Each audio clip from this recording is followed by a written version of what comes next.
Hello, good day, and welcome to Season 6, Episode 4 of the Point 99 podcast.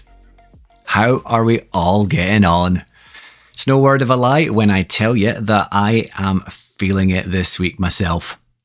We'll get into the details on the reasons why over the course of this episode, because as you probably have expected, especially if you've tuned in over the past few episodes, I'm diving into my experience of the Baxters Loch Ness Marathon. So no guest once again this week, but we do have plenty to keep your ears filled for the next half an hour to 45 minutes, maybe a little bit longer.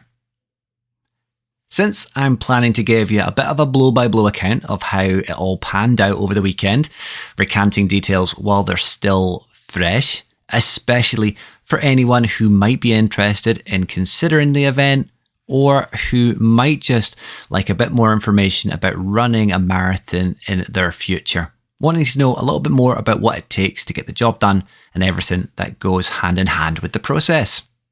I'll tell you all of it. First though, the intro, and then we'll dive on in.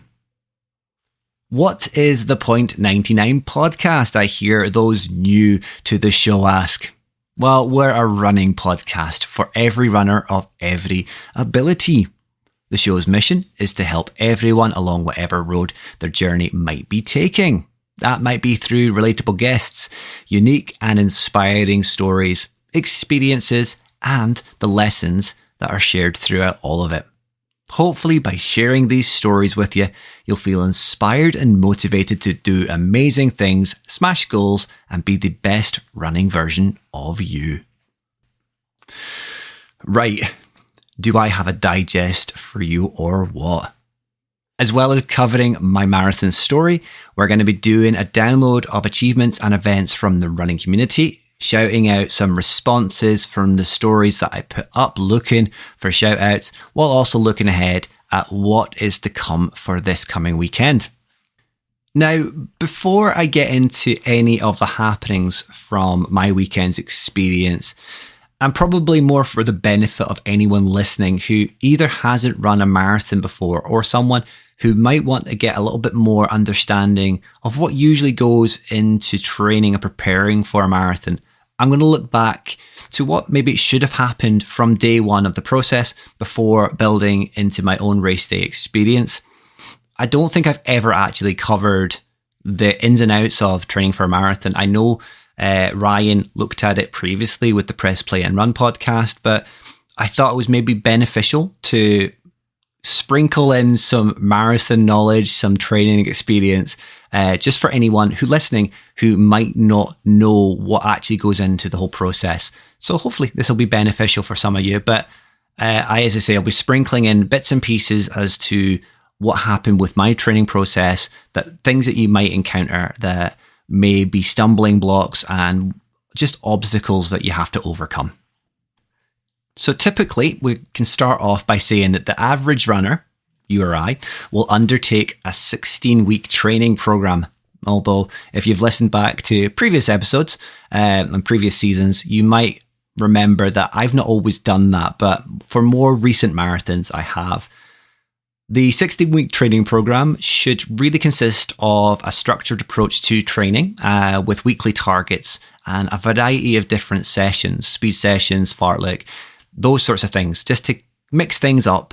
Although, again, talking from my experience, I tend to only really do intervals very rarely. It's mostly just time on feet for me. The approach that I've used in the past has been 12 weeks through to 16 weeks. But like I say, more laterally, 16-week training programs have been my go-to and have worked so much better, even if it is a long old time that you kind of have to find the time to put to training, but it all works out for the better. I'd also say it's kind of typically 16 weeks, as sometimes life can get in the way of a session or two. So you might get 2 or 3 runs done a week. Maybe you'll get 5 runs done a week. It all comes down to what works best for you.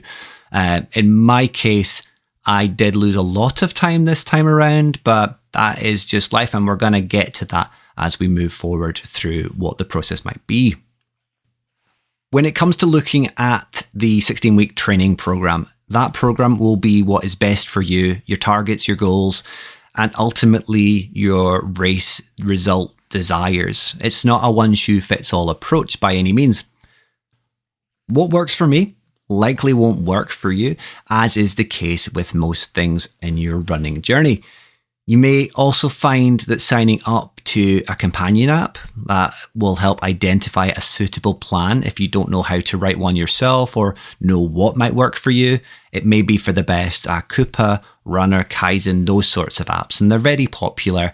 They don't really cost that much. You may also want to get yourself a coach though, just whatever works best for you. In the run-up for the Baxters Loch Ness Marathon, I wasn't able to commit to a proper training structure myself. Work got in the way in quite a number of ways, and management put a lot of pressure on me working longer days than I'd personally have liked, which ultimately impacted my program. There were a lot of sessions that I couldn't do. There were whole weeks where I didn't get a single run ticked off. But that is, like I say, a fact of life. Ultimately, no employer really cares about what it takes to run a marathon, everything that goes into the training. It is really down to us to keep on top of all of that where we can. Now, I'm really lucky that I have a fairly high level of fitness just now. So the lost sessions or two didn't necessarily impact me as much as it might have done previously. Having the Loch Ness 24 was also critical in testing my core strength and abilities, and the main reason I didn't panic about lost sessions or weeks from the program. But for you, let's say that it all does go to plan. Each week you build up your distance, you get more time on feet, you take deload weeks, you do some strength, you do some conditioning. You'll notice there's a massive change from week 1 through to week 16. You'll feel very tired though, but you will feel stronger, fitter, and faster than you ever have before. You may, by this point, also feel sick of feeling hungry all the time, but that is just part of the course. Like I say, I lost a lot of time due to the job that I currently do. I was doing a lot of long, tiring days, and there's nothing less appealing than knowing that you should be heading out for a 10k, 15k, 20k run when you're tired. Making the wise decision to sack off a session to save going out tired and potentially getting an injury from being fatigued is sometimes the wisest decision that you can make. Although, as runners, we don't always make the wise decision, but in this instance, I had to be very aware of everything going on and the achievements that I wanted to get. So yeah, I had to sack off quite a lot and save any injury. So honestly, don't worry too much if you don't feel up to a run or two. It's not going to majorly impact you unless, like I say, you're missing weeks of training and you don't feel up to the final race day. If, however, you do carry quite a high level of fitness and you're used to running marathons by now or longer distances, it shouldn't really impact you too much. And as I've already hinted at, sure, you'll be eating more than you've ever eaten before, but that's normal.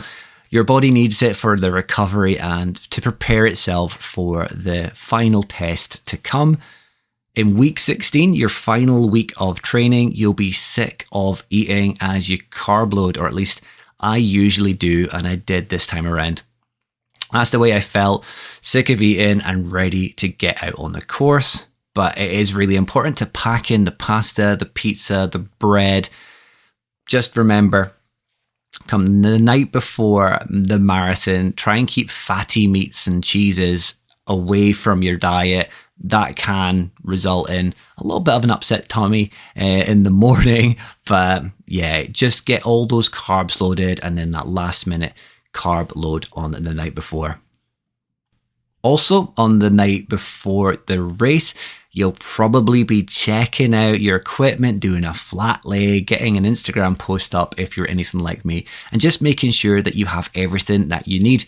You'll likely check it several times, and at this point, you stick to what has worked for you over the last 16 weeks. Don't change anything. It'll just come back to bite you on the bum. And most importantly, get it all packed away and try your best to get a good night's sleep. This last 16 weeks, you're not going to change that. You've done the time, you've done your program, you've put in all the effort that you can put in. All you need to do is try and relax, get some rest, and be the most recovered you can be come the start line. Ideally, on the run up to the marathon, or at least the week of the marathon, you want to keep your steps down to a minimum, resting your legs and keeping your energy expenditure low. You don't do what myself and Stuart Rowan. Stuart runs a lot. That he did, and go to parkrun and set a fairly fast 5k the day before, then get thousands of steps in on top of those. I say that, but I did get over 30,000 steps done the day before Amsterdam, but I certainly didn't go for a run, that's for sure. The difference this time around was that Stuart was keen on ticking off Alness Parkrun, my home parkrun, off while he was in the area, and I'm a sucker for caving to no pressure at all when I have a friend in the area that is up for running with me. So yeah, we went down to Alness Parkrun. Maybe wasn't the best decision, but I mean, we had fun. That's the main thing.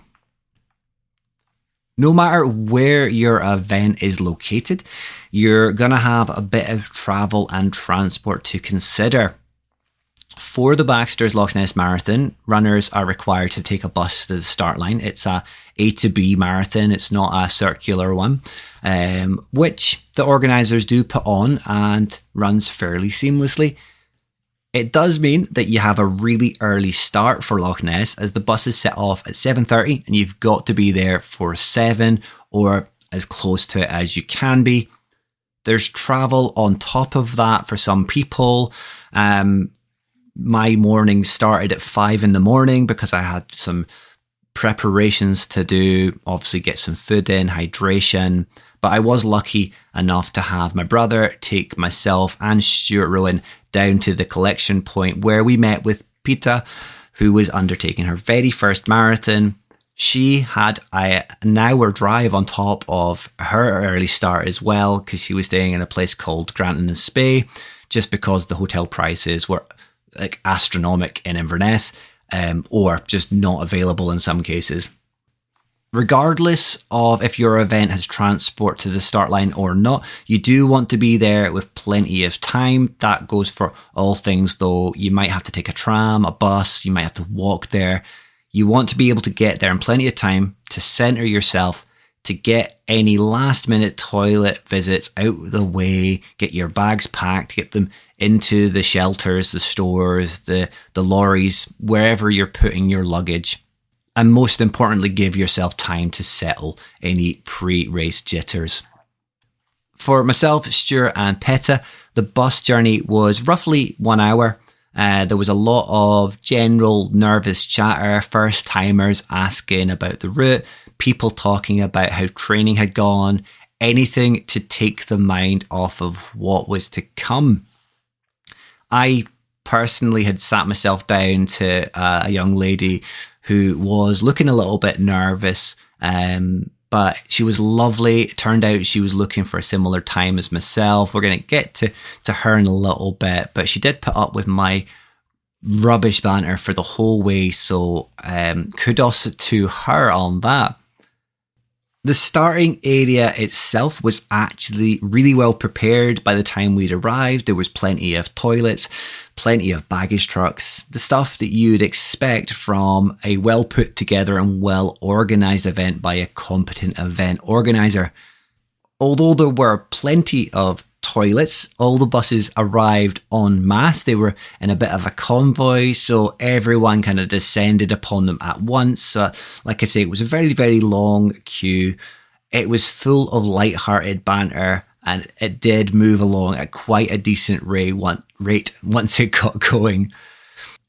I should possibly have said by this point, or the day before, we'd all collected our race numbers from the event village, which has been the case for half the marathons I've done in the past. Some organisers like to send you your packs with your number, your pins, all the stuff that you need. And in other half have had you collect them. So at the starting area, there were a lot of people stripping down to get their last minute numbers fixed to their clothing, to their race tops before they got their baggage packed up and onto the trucks. So the Baxters doesn't really have an expo that you could compare to somewhere like London or Amsterdam or any of the majors or platinum events, but it does try its best. It's got a marquee, you make your way through, you get your race number, you then have a series of stalls that have either sponsors or different retailers that have paid to be there. You can make your way through and get a massage. There's a stage with musicians. There was a run cafe for those interested that maybe wanted to speak to or listen to different experienced athletes from across the spectrum. I'm not actually sure who was there this year. I didn't spend any time there. And then there's also an eating area because after all, it is the Baxters Loch Ness Marathon. So you can get yourself a nice plate of soup. Once you come out though, there's a nice family area, a lot of different rides, a lot of different stalls, local retailers and vendors, alcohol, food trucks. But like I say, it's not nearly comparable to big events, but it is nice, it's homely, it's welcoming, and it's just that. Runner-wise, there were runners from all corners of the world, as far away as Alaska, New Zealand, South Africa, Argentina, to name a few. You might wonder how I know that. There is a great compare at the event, but also I had heard at the expo some of the places people were coming from. And I think that's the thing that I love about marathons so much. It's how it brings people of all races, nationalities, genders, and basically all walks of life together. You're all in it together, no matter what job you do, no matter how much you earn in life, where you are on your life's journey. It kind of levels the playing field.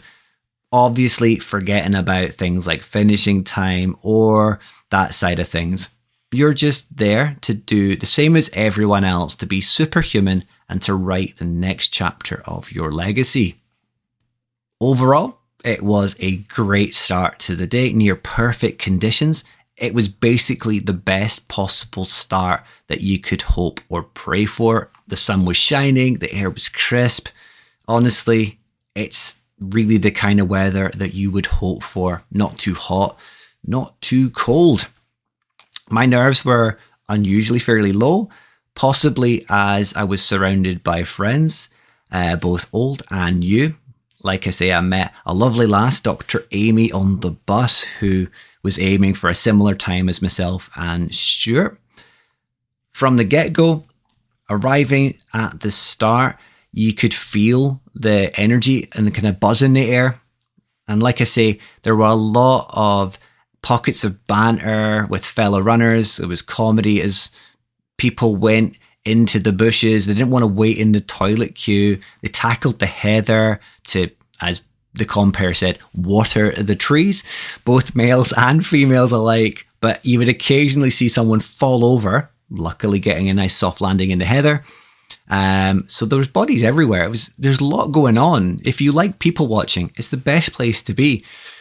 Logistically, like I say, the organisers did everything as best they could, given the rurality of the start and the compere. The great Brian Burnett. If anyone, especially Scottish people actually, remember a programme called Scottish Passport, we mentioned it in the last episode with Grace Nichol. Brian has been at this for years. He comes up to the Baxters, he comes up to the half marathon in Inverness, and he does a fantastic job. He keeps everyone informed about the time that's left before the starting klaxon, when the trucks close, everything that you need to know. Looking back on 2022, when I last did the marathon, or at least the only other time I've done the Baxters Loch Ness Marathon, I couldn't remember there being as many baggage trucks or as many portaloos, or it being as slick an operation as it seemed to be this year.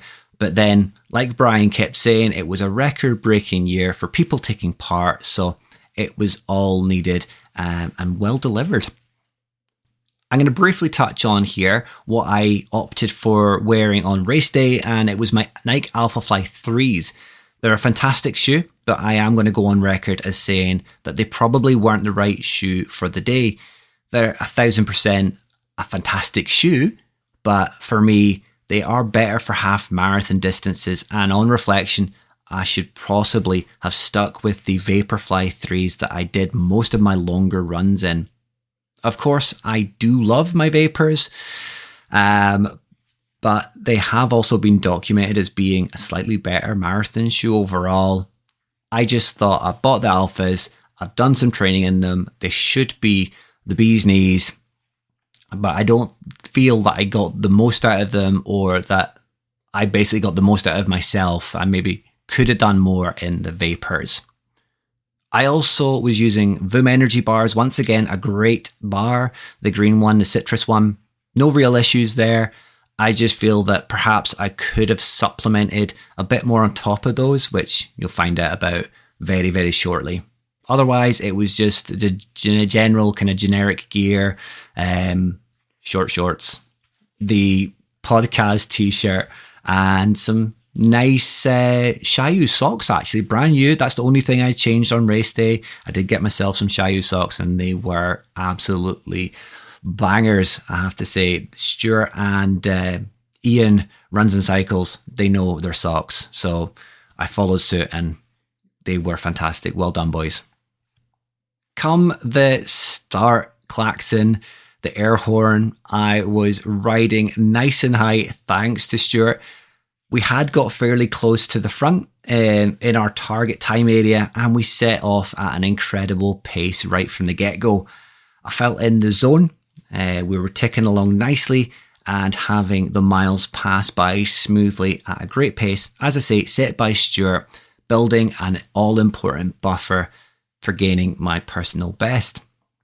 Things were looking absolutely fantastic until around about 4 miles, when I first noticed Stuart drop back a little bit. I wasn't entirely aware of it at first because he had been kind of jinking in and out behind me, just trying to find his flow. But it wasn't long after that I noticed that I was now on my own. I didn't have Stuart. Checking my shoulder though, I did notice that I had picked up Dr. Amy, who was pacing off at the back of me. 4 miles is coincidentally where the initial downhill sections turn into uphill sections, where you realise you've been lulled into a false sense of security. You know what they say, what goes down must come back up. At least the other way around normally. Let me tell you, despite all of my past jokes about the course being net flat, it definitely leans towards some pretty sneaky gradients, both up and down, with a few flat sections being few and far between actually. I may easily have been looking back on 2022 with rose-tinted glasses, thinking it was flatter than it was, but on more fresh eyes and recollection, there was a lot of sneaky little rises up. You could feel it in the legs, and it just felt like you were constantly climbing in some places and never coming back down again. Thankfully, however, things were ticking along fairly nicely for the first 2/3 of the marathon. Got to halfway, felt pretty strong. My pace was spot on. I was clocking up a nice buffer, and I had high hopes actually of getting quite a significant PB. I checked my shoulder, and each time Dr. Amy was generally still there. I was still feeling strong at this point. It didn't take long, however, for things to change. I lost Dr. Amy. It wouldn't be the last time I'd see her, but I was also starting to feel a little bit of discomfort in my legs. So I knew things weren't necessarily right as we approached mile 18. Even some of the people that I was getting used to seeing, they were kind of pacing off of me and I was pacing off of them. They started to fall back a little bit. Things were taking a bit of a turn for everyone. But yeah, like I say, I'd also started to feel a little bit discomfort in my legs. So by the time I hit the infamous hill at mile 19, a lot of uphill, I knew things weren't necessarily right, and I was right there because that's where the cramp really hit and where it turned into a real battle for the remaining 6 miles as we got to 20 miles. The support from other runners, the spectators, was as always amazing. People not wanting to see you come so far only to come so far. They tried to lift the spirits. It kind of worked. I tried a little bit harder, put more effort in, but I think the more I did that, the more I just frustrated myself. I was a bit audible with my frustrations at some parts, but eventually I did get going again for longer periods of time. I was managing to ride the wave, the pulse of cramp riding up and down the back of my legs, but it was really a slog to get the job done. I said it in my post, it was a really tough day in the office for sure, but you know what? I'm far from disappointed. I totally get that the Insta post that I made can be perceived as fairly negative, but I'm honestly okay with it. Frustrated, but okay. Sometimes it's the challenges that make the finish feel even more sweeter because you're just praying for it to come. Unfortunately, I did have to sacrifice my standard strong sprint finish in fear of passing out. I'd got, at this point, a presumed lack of salt. I think that's what was causing the cramping, but it was also causing lightheadedness and dizziness. So for the last 2-3 kilometers, it was very much damage limitation, trying not to pass out, trying not to be sick. I mustered as much as I could for the last kilometre as we approached the finishing line. It was at that point I was delighted that Dr. Amy managed to catch me, and she did pass. She was still running. It was great to see. She beat her personal best. She is, like I say, a trooper. She put up with my crap banter for the whole bus journey, so she deserved a medal and a PB for that alone. As I arrived at the kind of last sprint finish, I did hear my name being called, firstly by the family, but also by Lee, Elodie, Alex, all my friends. But at this point, I was really focused on just getting over the line, trying not to pass out, like I say, trying not to puke. So I got across the line, I stopped my watch, and I took a seat almost immediately on the curb after the finishing line and just sat there and tried to collect myself, tried to steady myself. Very, very lightheaded. It's not a sensation that I've experienced very much in training in the past. It just kind of went to show how much more effort it was to get over the line and how much running a little bit faster can actually take out of you. But you're asking me what the end result was. Well, it was still a 3-minute personal best with a finishing time of 3 hours, 38 minutes and 23 seconds.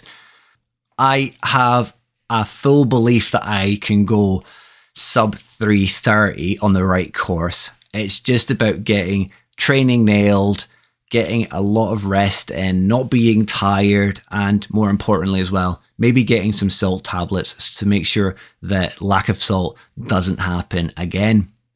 Regardless of everything that happened, the job was done, a PB was secured, and I finished 572nd out of 3,731 finishers in the marathon, so that ain't half bad. There's certainly nothing to be disappointed about, and I am definitely not. I did say in the last few weeks that I would try be more positive, and that's what I'm being. I'm not the same person I was when I finished my first marathon, or my second marathon, or my third marathon for that matter. I know when to take the wins and to move on, celebrating wherever I can and whatever I can. For Stuart, well, he'd be the first to tell you that it wasn't the day in the office he was hoping for. He really did have to dig deep, but he got it done. It was a really respectable time, especially coming back from injury. The task was always going to be tough. It was a very tough course, but he really helped me a lot and likely sacrificed his own day for my sakes. I luckily had the pleasure of getting a spot of lunch, or at least I treated him to a spot of lunch the next day before he headed back down the road, having already secured his place in the Inverness Half Marathon in March, because obviously there's nothing that wants you to do another visit to Inverness than having a really tough day in the office at the marathon. But really, he did do an amazing job, which I wanted to kind of continually reinforce to him over lunch. He was beating himself up quite a bit during the marathon, and I think subsequently as well, but it's a really tough course. I can't kind of convey that enough. And honestly, I had forgotten how tough it really was, so I couldn't necessarily tell people that on the run-up to the event. The Loch Ness Monster is real. It's plural, in fact. They're just hills and not prehistoric water lizards. So I know Stuart will be listening, and I'm going to keep saying it to him. He did a fantastic job. He was coming back from injury. Sure, training seems to have been going well, but it was always going to be a massive effort to get the marathon done.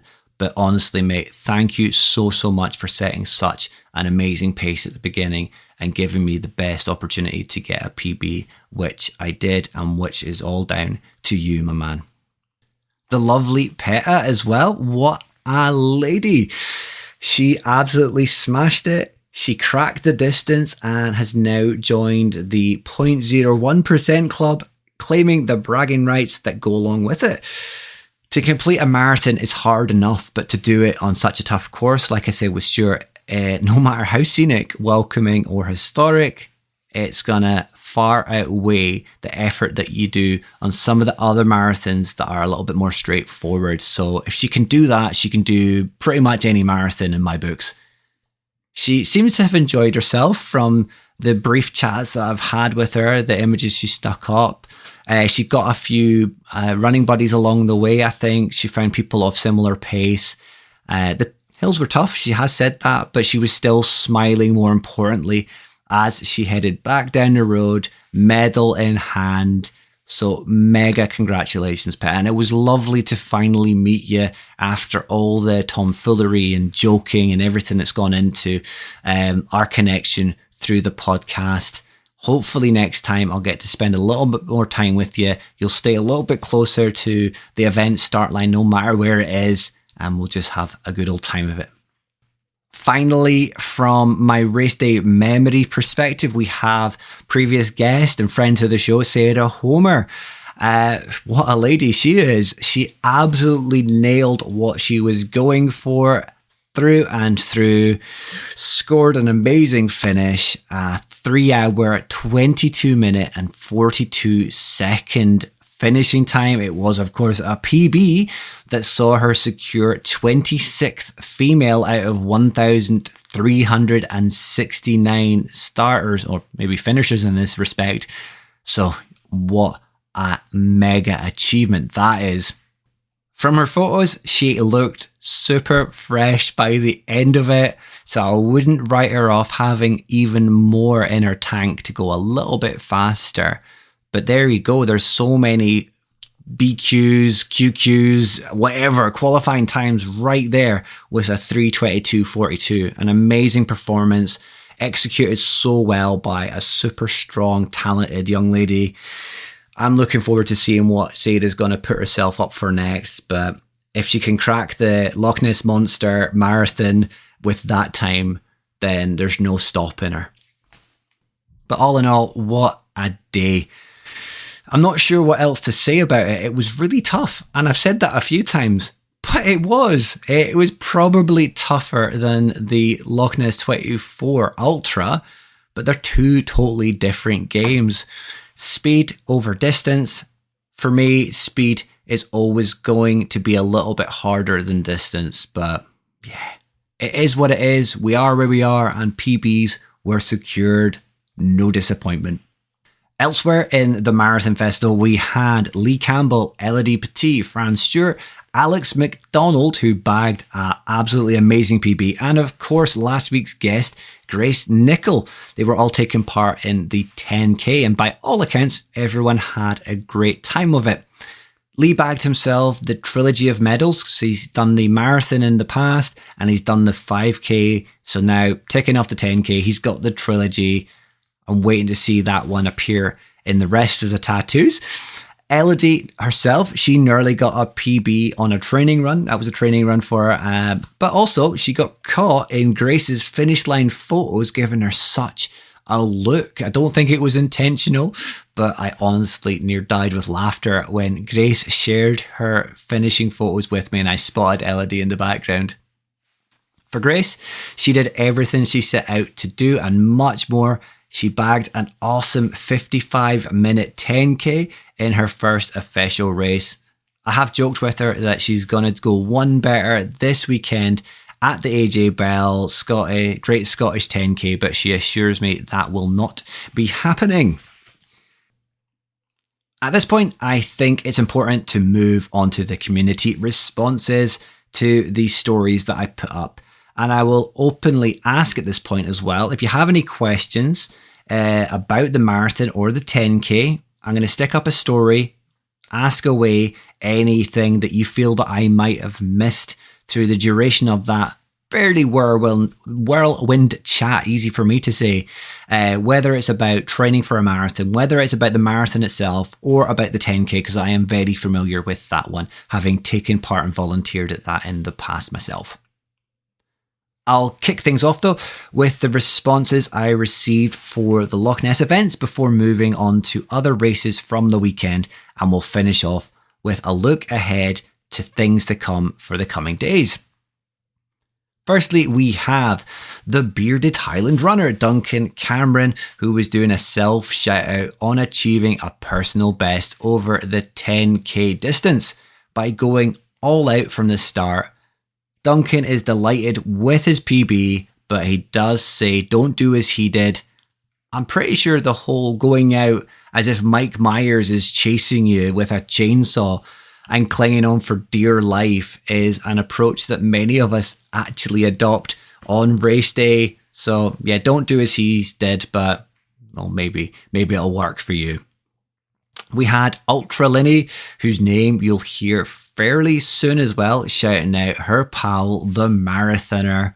Again, the lady whose name has come up and will come up again, Peta. That was also echoed by her other lovely pal, Curly Steph, who was shouting out Peta for running her very first marathon. She's super proud of all that she's accomplished. Lee Campbell joined in to shout out someone I can happily assure him has already been covered and he would have heard it already, but Sarah Homer. It was such a great picture of Sarah spotting the cheer squad, spotting Lee, Elodie, Alex in the crowd as they made a ton of noise. Excuse my French. It's one that I would hope that she'll be framing and getting on the wall. It's as I say, a fantastic photo. She looks amazing, just full of energy as she crossed the line. Lovely TJ from across the pond wanted to shout out not only myself and Stuart, thank you very much, my lovely, but also Rachel, Spicy on the Run, who popped up to Loch Ness to also conquer the monster. And at this point, I can also say, yes, Miss Petit, you do get a shout out. You've already had one, but you get an extra little one there for asking so nicely. He'll be back in just a sec, but Jimmy Bunter kindly wanted to shout myself out for my PB and the hard work that I put into the marathon, insisting that I thoroughly deserve it. Thank you very much, Jimmy. You are really, really kind. And like I've said in the past, he's just life's, or at least one of life's good guys. You are far too kind, my man. Nikki Sheridan added the lovely Helen Running Mum, a lady that I've been at so many of the same events as, but I've yet to meet in person.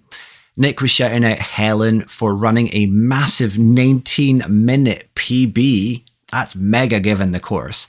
She also added Lee, Elodie and Alex for their 10K efforts and Stuart for going the distance and keeping it going in the marathon. She does finish by saying she's probably forgotten some folk there. So yeah, Nick, if you're listening, I'm not going to say anything there, okay? Stuart runs a lot, that he does, of course. He's shouting out another marathon that was taking place at the weekend, or at least his clubmate Joanne Thorburn on completing the Berlin Marathon. She has hopefully done enough to secure a Boston qualifier for 2026 in the process. So congratulations, Joanne. I'm going to keep my fingers crossed. That is a mega time that you put there. Yeah, I would love to be running at that pace. Away from the Baxters and Berlin, though, we're going to look briefly at another event that was taking place with a shout out before we look ahead to things to come this weekend. The legend of the shout out responses, he's already been in it. Jimmy Bunter James Gow is shouting out his fellow Insta Runners Roundup podcast pal and the man that he was crewing over the start of the weekend, Friday, Saturday, Mike Houston. Jimmy has said that even though he might have had a DNF, it's a shout out for the mega 51 miles he ground out in absolutely horrid conditions. And I'm going to say 100%, it did not look as advertised in the brochures, that's for sure. I'd highly recommend popping over to listen to the guys talk about Mike's event and much more on their episode that came out earlier this week. Just to recant what that is, it's the Insta Runner Roundup podcast. So yeah, give them a follow, pop on over, give it a listen, see what you think. Now, to segue nicely, we have hopefully a future guest to the show, John Hughes, as he's shouting out the Power Rangers, some more of the Insta Runner Roundup podcast guys, where we have John, we have AB, the Edinburgh Stunner, we have his pal Dale, we have Jimmy Bunter, and we have Mike Houston, who are going to be doing the upcoming Glasgow to Edinburgh this weekend, where they're all aiming for gold. And as far as I'm concerned, they're all more than capable of smashing that and much more than I think some of them are expecting. All eyes are going to be on the canal paths of watery peril from last year over the next couple of days by quite a few members of the Scottish running community, I'd say. Also, as promised, we have our lovely marathon bready baton bashing Peta shouting out her pal Ultra Linny in return as her amazing pal heads into the GTE alongside the Power Rangers. Peta says that Lynn is the absolute best. I got to meet her briefly at the Loch Ness 24, and from the 200, 300 meters or so that I got to spend with her, she seemed like a lovely lady, and I would like to be able to meet her again very soon at another event. I'm going to echo those. The Glasgow to Edinburgh, although flat, is going to be a really tough race for some of the troops, but I have no doubt that they're all going to smash it. I know that AB especially has a few nerves, and that's to be expected. But if the lad can keep his head, I think he's going to be on for a flyer. He's going to achieve so much more than he thinks he's capable of. He knows he's going for gold. He knows he's going to achieve gold. But I personally could see him going so much further up the finishing order than I think he's expecting. Overall, though, it's gold all round for me anyway. It's a bit of a victory lap now, so on you go, guys. Smash it. Have a great time. What will be, will be. For the rest of the weekend, we have the AJ Bell Great Scottish Weekender and the Cardiff Half Marathon. So whether you're joining the likes of previous guest Michael Crawford in the half, or Grace Nicholl in the 10K in Glasgow, or Jace, the Edinburgh runner in Cardiff, I hope you have a great weekend, folks. Heads high, deep breaths. You're going to do amazing. But on that note, let's start to wrap up this Loch Ness monster of an episode. Thank you, as always, for tuning in today, downloading and streaming the podcast. I say it every week, but it will forever be the best way you can support the show, and I'm delighted that you all do so. If you enjoyed the pod and you would like to show your physical support, you can purchase one of our t-shirts from our merchandise partners over at Twisted Running. I'm not going to mention the pre-order this week. I have been in communication with them once again. I'm just going to keep my fingers crossed that maybe they'll be out before the end of the season, but we'll see what happens. If you want to give Twisted Running a follow, they are on Instagram. You can also find links to their website via there or by Googling it. You can also find a link to the website via our website, thepoint99podcast.com. The show is available on all major podcast platforms, like you're already aware because you're listening to it just now. It's also on our website via the inbuilt player on our episodes page. And then finally, like I say each week now, it's on YouTube. There's YouTube videos and there's YouTube podcasts. Finally, if you want to get in contact, you can do so by dropping us an email at thepoint99podcast@gmail.com. There's, I think, a contact form on our website, like I've mentioned, thepoint99podcast.com, or you can follow and contact us via Instagram at thepoint99podcast. If you want to follow myself, however, and give me a DM, you can do so on my running account at Mr_Steve_runs, like I say, for running content, or if you want to follow me for anything else, it's at I'm_Mr_Steve. That's it for today. Bit of a monster amount of information, a lot of talking by me, especially when we have no guest, but hopefully we'll have a guest in episode 5. Until that time though, until that rolls around, I hope you stay safe, enjoy your runs, and you will hear from me soon.